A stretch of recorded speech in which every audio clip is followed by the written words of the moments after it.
외신 브리핑 시간입니다. 일본의 2012 회계년도 마지막 증시 거래가 지난 금요일 마무리됐습니다. 최근 5개월간의 가파른 급등세에 힘입어 지난 한 해 동안 20%가 넘는 상승 흐름을 나타냈는데요. 자세한 내용 니혼게이자의 보도입니다. 지난 금요일 일본의 니케이 225 지수는 전일보다 61.95엔 0.5% 오른 12,397.91엔의 거래를 마쳤습니다. 이로써 2012 회계년도의 마지막 거래를 마쳤는데요. 이날 니혼게이자이는 한 해 동안 일본 증시의 상승폭이 23%에 달한다고 전했습니다. 특히 지난해 연말부터 시작된 랠리가 3년 만에 최대 상승폭을 이끈 원동력이 됐습니다. 아베 신조 총리가 디플레이션 극복을 위해 적극적인 양적 완화를 시행하겠다는 기대감이 투자 심리를 개선시켰습니다. 특히 일본 대표 기업 중 하나인 도요타 자동차는 이 기간 40%라는 놀라운 상승세를 보였습니다. 일본 내 3대 은행 중 하나인 미쓰비시 UFJ 파이낸셜도 30% 넘게 올랐습니다. 향후 증시 전망도 밝은 편인데요. 다수의 시장 전문가들은 올해 말이면 니케이 지수가 14,000선을 밟을 수 있을 것이란 장밋빛 전망도 제시했습니다. 앞서 살펴보신 대로 일본 증시가 크게 오른 것은 아베 내각의 적극적인 통화 완화 정책 때문이었습니다. 이 정책의 목표는 디플레 극복이었는데요. 다만 사실상 일본의 물가는 4개월 연속 마이너스권에서 벗어나지 못하고 있습니다. 자세한 내용 마켓워치 보도입니다. 지난 29일 마켓워치는 일본 재무성이 발표한 지난달의 근원 소비자 물가지수가 0.3% 하락했다고 전했습니다.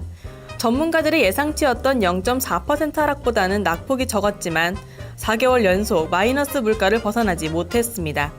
아베 내각이 디플레이션 극복을 위해 강한 양적 완화 의지를 보이고 있지만 아직까지는 그 효과가 미미한 것입니다. 때문에 구로다 신임 일본은행 총재가 약속한 2년 내에 2%대 물가 달성 역시 가능할지 의구심이 높아지고 있습니다. 반면 가계 지출이 예상보다 크게 늘어난 점은 고무적이었습니다.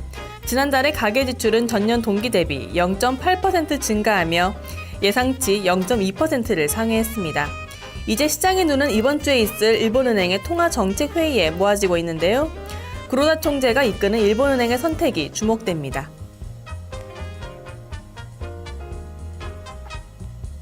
중국 정부가 부동산 규제를 위한 새로운 부동산 정책을 내놓았습니다. 자세한 내용 신화통신 보도입니다. 지난 주말 신화통신은 베이징, 상하이, 광둥성 등 지방정부가 새로운 부동산 규제 정책을 내놓았다고 전했습니다. 앞서 중국 정부는 국무원 회의를 통해 부동산 과열을 막겠다는 이른바 국 5조를 발표한 바 있는데요. 이들 지방정부의 조치 역시 이에 연장선상으로 풀이됩니다. 먼저 베이징시는 1인 가구 주택 구매를 한 채로 제한키로 했습니다. 이 정책이 발표되기 전 베이징에서는 이 지역에 호적만 갖고 있으면 2주택 보유가 가능했는데요. 당국자들은 주택 구매를 위해 위장 이혼까지 하는 현상을 막기 위함이라고 전했습니다. 상하이시는 차별적인 주택 대출 정책을 이어가기로 했으며 부동산 양도소득세를 20%로 인상하겠다는 방침도 전했습니다. 지난주 광동시에서 내놓은 정책과 비슷한 내용입니다. 한편 이들 도시는 부동산 투기 억제와 함께 서민들을 위한 보장성 주택 공급을 늘리겠다는 입장도 확실시했습니다. 지금까지 외신 브리핑이었습니다.